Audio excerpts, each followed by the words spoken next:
Olá, meu nome é Jéssica, eu sou estudante do 7º período de agronomia da Faculdade Unopar e eu vou apresentar agora como se faz a farinha de mandioca. Bom, primeiro eu quero contar a história, da farinha. A mandioca é considerada o alimento básico dos indígenas brasileiros e foi o primeiro produto da terra que os portugueses conheceram. E a farinha, como é o produto mais importante, o subproduto mais importante dessa planta, ela sempre foi fabricada pelos indígenas e era um trabalho exclusivamente feminino. Depois de colher as raízes, as índias ralavam a mandioca em uma espécie de prancha cravejada de pedras pontiagudas. A massa resultante era então passada no tipiti, é um instrumento de tranças vegetais, feito para escoar a manipoeira, que é o caldo venenoso da planta, que tem a presença de ácido cianídrico. E depois é levada em grandes panelas de barro sobre o fogo, e então era cozinhada e assim era feita a mandioca. Agora eu vou falar um pouquinho sobre a produção atual da farinha. Como eu falei, ela é consumida em todo o país, porque é um dos principais produtos da mandioca, os subprodutos. É um alimento rico em carboidratos, fibras e proteínas, e várias outras coisas, como cálcio, fósforo, sódio e potássio. Então, a gente pode classificar a farinha de 3 maneiras. A classificação da farinha por grupo, ela pode ser classificada como farinha seca, farinha d'água ou farinha mista. Também ela é classificada por granulometria, que seria a farinha fina, a farinha média e a farinha grossa. E também podemos classificar ela pela cor, em farinha branca, que é a mais comum, e a farinha amarela. Temos a natural e a farinha amarela artificialmente. Bom, aqui nós temos alguns materiais necessários para produzir essa farinha. Temos a chapa, a mesa, o coxo, os tanques, a prensa, o moinho de aço ou forno, o classificador, o ralador industrial e a peneira. Agora vamos para o primeiro passo. O primeiro passo é, depois de higienizar e descascar as raízes, elas devem ser trituradas nesse triturador industrial. Essa etapa é comum em todos os tipos de farinha, com exceção da farinha d'água, que antes de ser triturada, ela é colocada de molho por 4 dias para sofrer um processo fermentativo. E depois desse período, ela segue o procedimento normal. E também temos a farinha mista, que é a mistura dessa farinha ralada com a farinha da massa fermentada da farinha d'água. Mistura as duas e fazemos a farinha mista. Bom, o segundo passo vai ser prensar essa massa, porque ela precisa escorrer totalmente a água que tem nela, porque esse líquido, como eu expliquei anteriormente, ele é tóxico, chamado de manipoeira. E por ser tóxico, ele é muito poluente.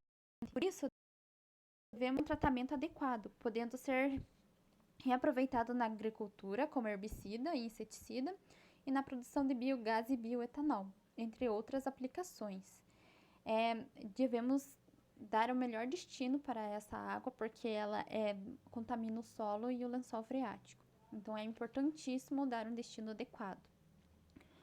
A terceira etapa vai ser esfarelar essa massa, porque após ser prensada, ela fica muito compactada. Então, ela pode ser esfarelada manualmente ou em uma peneira.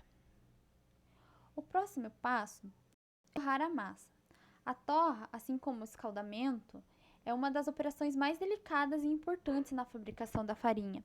O procedimento influencia diretamente na qualidade do produto final, em relação à cor, ao sabor e o modo que essa farinha vai ser conservada mais para frente. Então, é de extrema importância essa parte. O período de forno. No forno, ele tem que ser distribuído de forma lenta e deve ser feita numa chapa. E tem também que ser colocado em camadas finas, lentamente, não pode parar de mexer, tem que sempre estar movimentando. Logo depois de cozinhar essa farinha, ela vai para o processo de resfriamento. Esse processo é muito importante, porque é necessário fazer a evaporação total dessa umidade que ainda resta na farinha. E esse resfriamento pode ser feito em temperatura ambiente, em revestidos ou em lugar de alvenaria. O importante é que ela seja muito bem feita, porque tem que retirar totalmente essa umidade, para que a farinha não oxide, não estrague, não fermente. O próximo passo é passar na peneira. E nessa parte a gente consegue classificar a farinha por granulometria. Isso depende da demanda do mercado consumidor, porque tem algumas áreas que preferem uma farinha mais grossa e outras uma mais fina. Então, existem peneiras classificadoras de vários tamanhos e você vai escolher qual for a melhor. Daí, logo, a última etapa vai ser a pesagem e a rotulação. Essa rotulação tem que ser feita conforme a norma 52, que é de 7 de novembro de 2011. Primeiro, no rótulo deve conter o grupo da farinha, se ela é farinha d'água, mista ou seca. Depois, a classe da farinha, se ela é fina, média ou grossa.